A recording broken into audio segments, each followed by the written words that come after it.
1:30 de la tarde, momento de continuar revisando los hechos que son noticia en el mundo ahora de France 24. Soy Valentina Torres Sánchez, vamos con los titulares. El Pentágono confirmó que el mayor portaaviones estadounidense se incorporó al operativo del presidente Donald Trump contra el tráfico de drogas en América Latina. Esto el mismo día en que el gobierno venezolano informó de un nuevo despliegue militar contra lo que llamó amenazas imperiales de la Unión Americana. La Fiscalía turca pidió formalmente más de 2.300 años de prisión contra el destituido alcalde de Estambul, Ekrem İmamoğlu, por presuntos actos de corrupción. Según los fiscales, la principal figura de la oposición lleva 10 años como jefe de una banda dedicada a delitos económicos. En París, el presidente Emmanuel Macron encabezó la conmemoración por los 107 años del armisticio de la Primera Guerra Mundial. El mandatario honró a los soldados franceses que tuvieron que unirse al ejército nazi, luego de que Hitler se anexara las regiones de Alsacia y Lorena. Hoy en Contexto analizamos las elecciones presidenciales en Chile. Los 8 candidatos tuvieron su último debate que se centró en la seguridad y economía. Con nuestro compañero Patricio Peralta revisaremos cuál es el Chile que hereda él o la próxima presidenta.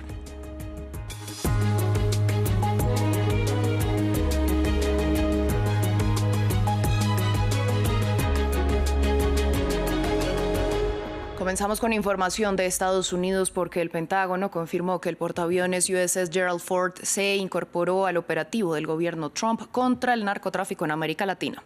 El despliegue del portaaviones se ordenó hace casi 3 semanas para apoyar los operativos en el Caribe y el Pacífico contra los supuestos traficantes de droga que viajan por esa vía hacia Estados Unidos. Recordemos que el gobierno Trump ha lanzado desde septiembre una serie de bombardeos contra lanchas que, según la Casa Blanca, transportaban narcóticos, dejando más de 70 personas muertas. Entre tanto, las Fuerzas Armadas de Venezuela ordenaron un despliegue militar masivo para responder a las que llama amenazas imperiales por los bombardeos de Estados Unidos contra esas lanchas en el Caribe y el Pacífico. Para Caracas, los ataques de Trump buscan derrocar al presidente Nicolás Maduro. Los detalles con nuestra corresponsal en la capital venezolana, Daniela Zambrano. A través de un comunicado, el ministro para la Defensa, Vladimir Padrino López, dijo que se elevó la alerta militar en el país y que por orden de Nicolás Maduro se elevó a una fase superior el denominado Plan Independencia 200, este mecanismo de seguridad y defensa que inició en septiembre de este año precisamente para contrarrestar el despliegue operativo de Estados Unidos en aguas del Caribe. ¿En qué consiste? En el despliegue masivo de medios terrestres, aéreos, fluviales y misilísticos, así como también sistemas de armas, unidades militares, Milicia Nacional Bolivariana y organismos de seguridad ciudadana. Inició a las 4 de la madrugada hora local y se extenderá hasta este miércoles. Este nuevo despliegue de la Fuerza Armada Nacional Bolivariana coincide con el arribo del portaaviones estadounidense Gerald Ford a aguas del Caribe, aunque no se conoce con precisión su ubicación exacta. Según el portavoz del Pentágono, Sean Parnell, el Gerald Ford ampliará las capacidades para interrumpir el tráfico de narcóticos y debilitar y desmantelar organizaciones criminales transnacionales. Lleva a bordo más de 4.000 Marines estadounidenses y decenas de aeronaves tácticas. Esta semana nuevamente Nicolás Maduro hizo un llamado a la clase obrera a entrar en huelga general en caso de que haya algún atentado contra Venezuela o contra su persona. A la fecha, Estados Unidos ha destruido al menos 19 lanchas en el Mar Caribe y en el Pacífico y ha dejado a 76 personas fallecidas. Estados Unidos insiste en que se trata de narcotraficantes, mientras que organizaciones no gubernamentales hacen un llamado a cesar estos operativos y a mostrar las pruebas de que estas personas efectivamente habrían cometido algún delito. Entre tanto, desde el Kremlin, el gobierno ruso rechazó los que considera como inaceptables ataques de Estados Unidos contra esas supuestas narcolanchas. Al tiempo, el ministro de Exteriores ruso, Sergei Lavrov, negó que Venezuela haya solicitado ayuda militar de Moscú en medio de las tensiones con Estados Unidos. No puedo concluir mi comentario sobre Venezuela sin dejar clara nuestra postura sobre la inaceptabilidad de las acciones emprendidas por Estados Unidos. Con el pretexto de combatir el narcotráfico, destruyen embarcaciones que, según afirman, transportan drogas sin juicio ni investigación alguna, y no solo sin juicio, sino sin presentar pruebas a nadie. Así es como en general actúan los países sin ley, así como aquellos que se consideran por encima de la ley. La Cámara de Representantes de Estados Unidos votará el miércoles en la la tarde el paquete de presupuesto que ya tuvo el aval del Senado el lunes en la noche, con lo que finalizaría el cierre que llegó a su jornada 42. El reto ahora es para los legisladores que deben viajar a Washington desafiando la ralentización del tráfico aéreo. Solo este martes las aerolíneas cancelaron casi 1.200 vuelos. Cambiamos de tema, vamos a Turquía porque la Fiscalía pidió más de 2.300 años de prisión para el destituido alcalde de Estambul y líder de la oposición Ekrem İmamoğlu. En esta ocasión, por supuestos delitos de corrupción, pues según los fiscales, el político lleva 10 años liderando una red que ha llevado a cabo numerosos delitos económicos, entre ellos supuestos sobornos, desfalcos y comisiones. Samuel Salgado Castro tiene los detalles. Más de 2.000 años de prisión para el alcalde de Estambul, Ekrem İmamoğlu. Es la petición de un fiscal de Turquía en el caso de una supuesta red de corrupción que costó al Estado más de 3.800 millones de dólares. Se solicitó una sanción por un total de 142 actos. Se están llevando a cabo investigaciones sobre algunos de los sospechosos contra quienes se han iniciado acciones legales. Esta información se publica para conocimiento del público. Fiscalía General de Estambul. İmamoğlu, principal rival político del presidente Recep Tayyip Erdoğan, ha negado previamente todas las acusaciones en su contra y ha afirmado que tienen motivaciones políticas.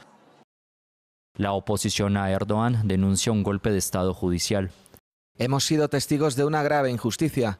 La acusación de hoy ha vuelto a poner de manifiesto una verdad bien conocida. Este caso no es legal, es puramente político. Su propósito es frenar al Partido Republicano del Pueblo, CHP, el partido más votado en las últimas elecciones, y obstaculizar a su candidato presidencial. Agencias de noticias internacionales no han podido verificar de forma independiente las acusaciones de la Fiscalía turca. Hasta el momento, ni el Ayuntamiento de Estambul ni los abogados de İmamoğlu han respondido al pedido de condena. El alcalde se encuentra en prisión preventiva desde marzo a la espera de juicio por cargos de corrupción y en julio recibió una sentencia de cárcel adicional por insultar y amenazar al fiscal jefe de la ciudad, veredicto que está apelando.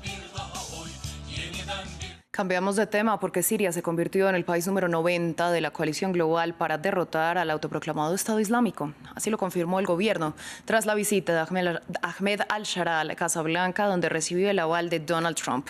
Adrián Rocha, corresponsal de France 24, nos amplió la información. La confirmación esta misma madrugada de la entrada de Siria a la coalición internacional para la lucha contra el yihadismo y el Estado Islámico después de la reunión histórica que ayer tuvo lugar en Washington entre el presidente de los Estados Unidos, Donald Trump, y el presidente sirio, Ahmed al-Shara, es una confirmación de los enormes pasos y de la mutación que ha tenido en los últimos años el presidente interino sirio actualmente, antes líder de la milicia siria Hayat Tahrir al-Sham, antigua filial de Al-Qaeda dentro del país árabe. Y es esa mutación sobre todo porque Ahmed al-Shara fue el líder de esta milicia antes conocida como Jabhat al-Nusra, a petición del primer líder del Estado Islámico, Abu Bakr al-Baghdadi, que declaró la creación de este grupo que en un momento tuvo grandes posesiones territoriales tanto en Siria como en Irak en 2014. Abu Bakr al-Baghdadi fue asesinado en la misma región de Idlib de donde nació Hayat Tahrir al-Sham en 2019 en un ataque estadounidense en el que de hecho participó dando inteligencia una Hayat Tahrir al-Sham que después en 2024 pasaría a liderar unos rebeldes que asaltaron el poder y acabaron con los 50 años de dictadura de los Assad padre e hijo. En la actualidad ahora Siria se presenta así como un país sobre todo aliado de Occidente en la lucha tanto contra el yihadismo internacional, contra un Estado Islámico que está siendo perseguido constantemente dentro de territorio sirio. De hecho, en los últimos días, antes de esa reunión histórica en Washington entre Trump y al-Shara, Siria anunció la detención de casi 80 personas acusadas de ser miembros del grupo yihadista que supuestamente iban a atentar contra las minorías cristianas en el país durante las próximas fechas, acercándose al primer aniversario del final de la guerra civil en Siria. Al menos 12 personas perdieron la vida en Islamabad, la capital pakistaní, tras un ataque suicida registrado a las afueras de un tribunal y reivindicado por el talibán pakistaní. Las autoridades informaron también de múltiples heridos en los hechos, algunos de ellos en estado crítico. El ataque ocurrió solo horas después de otro hecho dentro de una escuela militar en el norte del país, cerca de la frontera afgana, donde al menos 3 personas murieron. Un día después de la explosión de un coche bomba en Nueva Delhi, el país sigue buscando respuestas. Mientras la policía continúa investigando, las altas esferas políticas apuntan a un acto terrorista. Entre tanto, ningún grupo ha reivindicado la autoría. India sigue buscando respuestas. Un día después de la explosión de un vehículo bomba en la capital Nueva Delhi, la autoría sigue siendo una incógnita. La misma policía destaca que las investigaciones siguen en curso. Se ha presentado una denuncia ante la comisaría de Kotwali en virtud de la Ley de Prevención de Actividades Ilícitas, la Ley de Explosivos y la BNS. Además, en el lugar del crimen se puede ver que los equipos del Laboratorio Científico Forense y de la Guardia Nacional de Seguridad están presentes, examinando toda la escena del crimen y sus alrededores. Están recopilando todas las pruebas pertinentes. La investigación sigue en curso y no sería apropiado sacar conclusiones en este momento. En las altas esferas se investiga el ataque, dando por sentado que se trata de un acto terrorista. El primer ministro Narendra Modi indicó que los autores pagarían un alto precio. Estuve en contacto con todas las agencias que investigan este incidente durante toda la noche. Se estaban llevando a cabo conversaciones y se estaban vinculando hilos de información. Nuestras agencias llegarán al fondo de esta conspiración. Los conspiradores que están detrás de esto no quedarán impunes.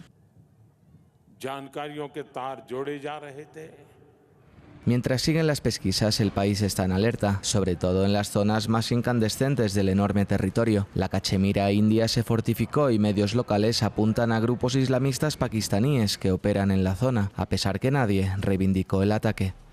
El 11 de noviembre, Día del Armisticio, marca el final de la Primera Guerra Mundial, conocido como el Día del Recuerdo en los países de la Mancomunidad de Naciones y Día de los Veteranos en Estados Unidos. En Francia este martes, el presidente Emmanuel Macron encabezó los homenajes y honró a los soldados de Alsacia y Lorena, que se vieron forzados a unirse al ejército nazi luego de que Adolf Hitler se anexionara esas dos provincias. Ampliamos en el informe. Un día para recordar, para que las vidas perdidas y los sacrificios realizados nunca sean olvidados. 107 años después del armisticio o el fin de la Primera Guerra Mundial, Francia sigue rindiendo homenaje. Cada llama reavivada, cada placa conmemorativa honrada, cada blet llevada en el corazón hace vivir el recuerdo de todas aquellas y todos aquellos caídos por Francia. En su memoria y por la paz, este 11 de noviembre, como cada día, recordémoslos. Durante el último siglo, una organización benéfica, Les Bleus de Francia, ha recaudado fondos, en un principio para las víctimas de la Primera Guerra Mundial y ahora para todos aquellos que han resultado heridos en conflictos militares o civiles y en actos terroristas. Atendemos a 25.000 heridos cada año. Es necesario reconocer su labor. También debemos comprender el sacrificio de aquellos que dieron su vida por nuestra libertad, el sacrificio de los héroes de ayer, de hoy y de mañana. Por eso es muy importante. A lo largo de los Campos Elíseos, durante las conmemoraciones anuales, muchos llevaron la insignia, ya fueran antiguos soldados o civiles. La llevo para apoyar a todos los soldados que murieron por nosotros, por todas las familias en duelo y las víctimas de los atentados terroristas. Es importante. No es mucho, pero puede ayudar a las personas que sirvieron a Francia. Por eso es importante para nosotros hacer este gesto. Este año, el presidente francés descubrió una placa en homenaje a los 130.000 hombres franceses de Alsacia-Lorena que se vieron obligados a alistarse en el ejército alemán contra su voluntad durante la Segunda Guerra Mundial. Con esta placa, estos reclutas forzados también son considerados ahora víctimas. Alrededor de la tumba del soldado desconocido francés, los niños sostenían urnas llenas de tierra de los campos de batalla de la Primera Guerra Mundial para recordar a los caídos. Al igual que en toda Francia, que recuerda en silencio y con canciones a todos aquellos que perdieron la vida por la nación. Continuamos con En Contexto. En esta sección ponemos en contexto algunas de las noticias más importantes que marcan la agenda y en este martes ya me acompaña mi compañero Patricio Peralta. Patricio, buenas tardes. Buenas tardes, Valentina. Vamos a analizar el último debate de Chile de cara a las elecciones presidenciales del domingo. ¿Cuáles son esas principales propuestas y posturas de los candidatos? Así es, son 8 candidatos que se disputan la presidencia de Chile y que tuvieron este lunes su último debate cara a cara. Pero nos vamos a centrar en 4 porque son las encuestas las que le dan mayor intención de voto a estos 4 candidatos. Desde la izquierda, Janet Jara es la que lidera la intención de voto en este momento. La candidata de la derecha tradicional chilena, Evelyn Matei, también está dentro de estos 4. Y los 2 candidatos de extrema derecha, José Antonio Kast y y Johannes Kaiser, que ellos están disputándose el segundo y el tercer puesto de intención de voto en este momento. Según las últimas encuestas, como les comentaba, Jara lidera la opción del voto, le siguen los dos candidatos de extrema derecha y Matei en un cuarto lugar que ha descendido, que en su momento ocupaba un segundo o tercer lugar. El debate inició con el tema de seguridad, una de las principales prioridades de los chilenos en estos momentos. Los moderadores, por ejemplo, les preguntaron ¿quién estaría dispuesto a replicar un operativo como el de Río de Janeiro que dejó más de 100 muertos? Bueno, estas fueron las respuestas. ¿Alguien disponible para operativos de esa envergadura? Johannes Kaiser, perdón. Sí, si es necesario y existe poder de fuego de una banda o de un grupo terrorista, un grupo armado con pretensión territorial, evidentemente que se le tiene que oponer la fuerza del Estado y toda la fuerza del Estado que sea necesaria para suprimir esa amenaza. Me presenté la primera vez como candidato presidencial y si hubiesen realizado alguna de las medidas que presentamos en esa vez, el año 2021, hoy día no estaríamos conversando de esto. Nosotros lo que queremos es poner mucha tecnología tanto en la frontera como en la macrozona sur. Lo que pasó en Brasil fue grave, murieron 130 personas. Y yo quiero aquí llamar a los candidatos a la derecha. Más que encarcelar a la gente porque se roba un Super 8, persigamos a los que tienen aquí el control del dinero, del narco y el crimen organizado. Bueno, como hemos escuchado, la mano dura fue parte del discurso de 3 de los 4 candidatos, mientras que Jara apuntó a las rutas del dinero de financiación de esas organizaciones criminales. En el debate también se trataron temas sobre política pública y economía, que también son otras preocupaciones dentro de la ciudadanía chilena. Bueno, yo entonces justamente le pido que nos centremos en esas principales propuestas y posturas de esos 4 candidatos. Seguiremos en el orden justamente de la intención de voto y empezamos con Janet Jara, es la candidata de una coalición de centro-izquierda y la apuesta del oficialismo para estas elecciones. En el debate justamente le criticaban que ella va a seguir siendo la continuidad de un gobierno que los candidatos señalaron había fracasado. Esto dijo en campaña Jara. Vamos a apuntar a 3 ejes centrales: vivienda, salud pública y educación. Bueno, ¿cuál fue la sorpresa en este último debate? La distancia que ha marcado Jara con Gabriel Boric, el presidente chileno, pese a que ella fue ministra de Trabajo. Le hizo varios reproches y sobre el saludo que hizo Boric a Javier Milei sentado, sin ponerse de pie en el cambio de mando en Bolivia, Jara dijo que ese no es su estilo y que ella sí lo hubiese saludado de pie como el resto de asistentes. Mientras pasamos ahora a José Antonio Kast, que perdió en segunda vuelta en contra de Gabriel Boric, el candidato de extrema derecha, favorito también en las encuestas, que se ha enfocado en la seguridad, pero y lo va a aplicar con mano dura, pero también se ha centrado en un discurso sobre todo anti-migración. Habló incluso de construir un muro fronterizo en Bolivia y de otras restricciones para los migrantes indocumentados. Entendemos que alguien puede sufrir una herida grave, que necesite una atención médica urgente, solo eso van a tener. Aquí no van a haber posibilidades de que les arrienden viviendas. Aquí no va a haber posibilidad de que trabajen en Chile. Pasamos a Johannes Kaiser, el candidato aún más radical que Kast, que se presenta con una plataforma de ley y orden más extrema. Propuso enviar a El Salvador a los inmigrantes indocumentados con antecedentes penales. Esto fue lo que dijo en campaña. Yo ya no me compro el tema de las organizaciones de derechos humanos que siempre están protegiendo a terroristas, delincuentes y narcotraficantes. Prefiero proteger los derechos humanos de la gente honesta. Bueno, prometió involucrar al ejército en operaciones de seguridad en zonas donde la policía no ha logrado ingresar. Cerramos con Evelyn Matei, de la derecha tradicional chilena, que también se enfoca en seguridad, pero ha retratado mucho más su propuesta sobre pie cero para poder acceder a la primera vivienda, sobre todo para los jóvenes. Esto dijo en campaña con respecto a seguridad. Vamos a devolver el orden a Chile y lo vamos a hacer sin odio, sin abusos, sin violencia. Sin embargo, en el debate fue una sorpresa que haya dicho que las autoridades que deben estar en seguridad en los ministerios y en la subsecretaría son los que permitan a los delincuentes, y cito, ponerlos en la cárcel o en el cementerio. Bueno, nosotros ahora vamos a hablar de por qué estas elecciones se consideran inéditas en el país.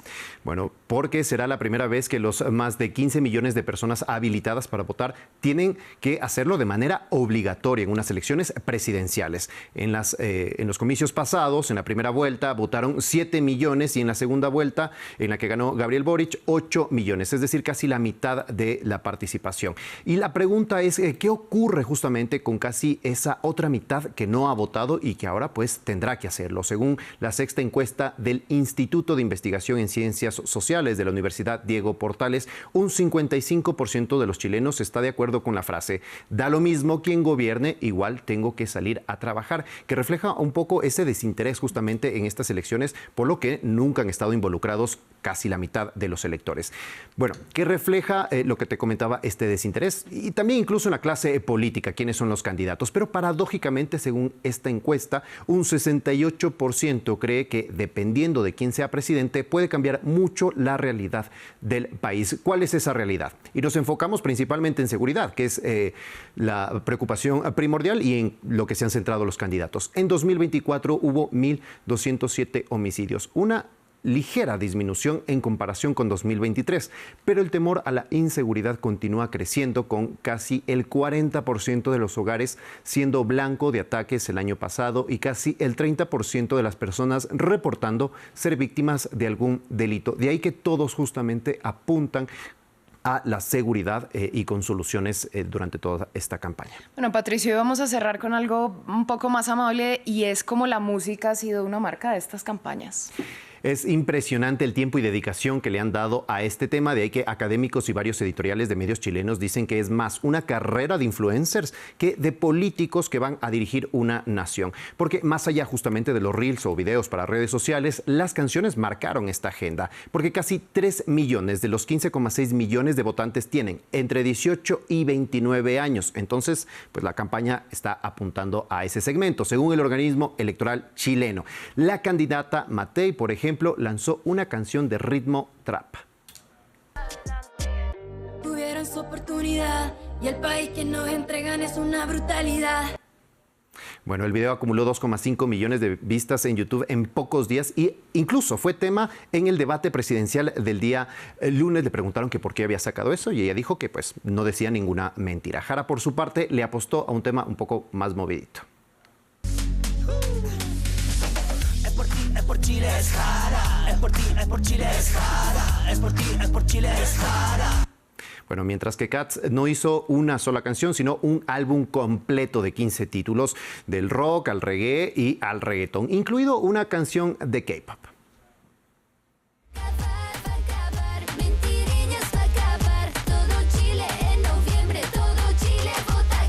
Pues Patricio, muchas gracias por toda esta ampliación tan movida y tan musical. Así es, cerramos estas elecciones pronto, ya el jueves termina la campaña y tenemos bastante música. Sin duda vamos a estar muy pendientes de todo este movimiento y de todos estos resultados. A Patricio, gracias por toda esta ampliación, a ustedes gracias por su sintonía. Nosotros los dejamos con mi compañero Álvaro Cordero y la Crónica de Historia.